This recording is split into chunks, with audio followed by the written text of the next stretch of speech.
Good evening. Welcome to another edition of Math with Marty. I'm Neil Schipper. Marty will be around in a few minutes. At the end of last week's show, Marty presented a problem, and I had a crack at it over the week, and I've formed an opinion about it, and I'd like to just take a few minutes presenting it. The problem was, you had a ball, a big ball, and Marty wanted to know if a whole bunch of little balls were rained upon it, all going in the same direction. A bunch of little balls moving like this.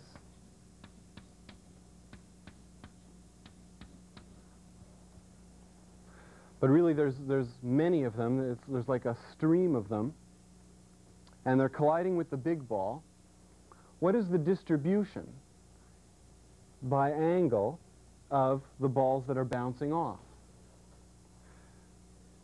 And we say that this stream of little balls is uniform, so there's as many sort of balls per inch along that dimension.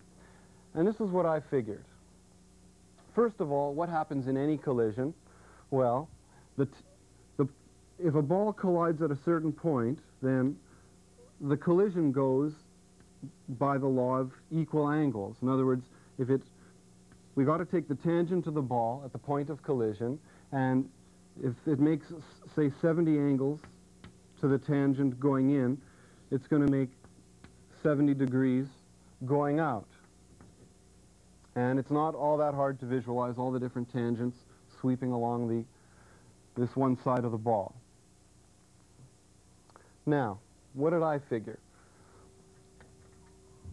I figured that in order to get a handle on this problem, we should look at the interesting case of collisions at the 45-degree points, namely here. So I'm going to draw a tangent, and I'm going to look at a typical collision, at that point. Now, what have we got? It's pretty clear that this is 45 degrees, and it's pretty clear that this angle is going to be 45 degrees.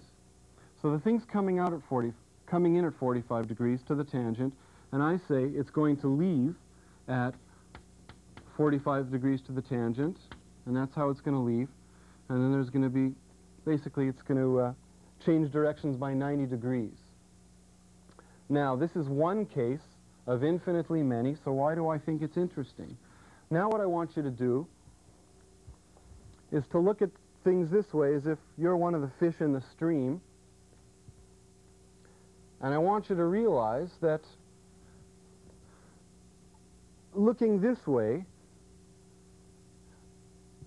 it should be clear that the majority of the balls are going to be hitting somewhere within this region, if we only consider half a ball, of course. 71% this way, 29% this way, and where do those numbers come from? They come from, you know, the sine of 45 degrees. So what's the argument? My argument is almost 3/4 of all the balls are going to bounce off in angles like this, like perfectly backwards, coming in it this way, going off a little that way, and so on. So this whole angular space of 90 degrees is the reflected direction for 71% of the balls, whereas for the remaining 30-ish%, they're going to be bouncing off in this angular space. So 3/4 of them go off in this direction, a quarter goes off in this direction, and Marty had taken the position that there was going to be an equal distribution, that there were going to be as many balls going off in this direction, this direction, this direction, and it would just look like in kindergarten when we drew a sun. So I think Marty's wrong. Marty, come on down here and see if you have a different view of things. Well, Neil, why don't you sit down in that chair over there, and we'll show you how it's done. In the words of Charlie Daniels. Right.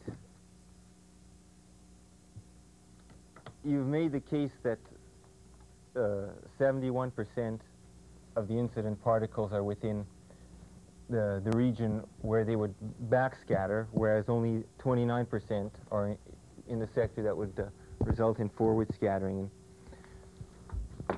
What you've buggered up there, Neil, is forgotten to take the other dimension of into account here. Now you haven't left me room to draw it there, so I'm going to have to redraw your diagram, which is no great loss, considering the artistic standards which you've maintained.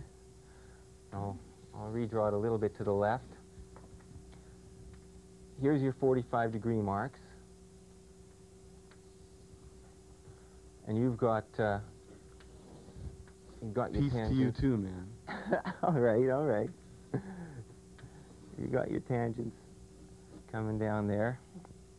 And you're saying that the stuff in the backscattered sector occupies 71% of the total area. But what you got to look at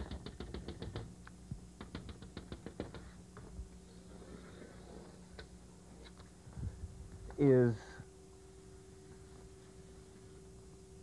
from the perspective, whoa, I didn't draw that very good either. So now who's to blame?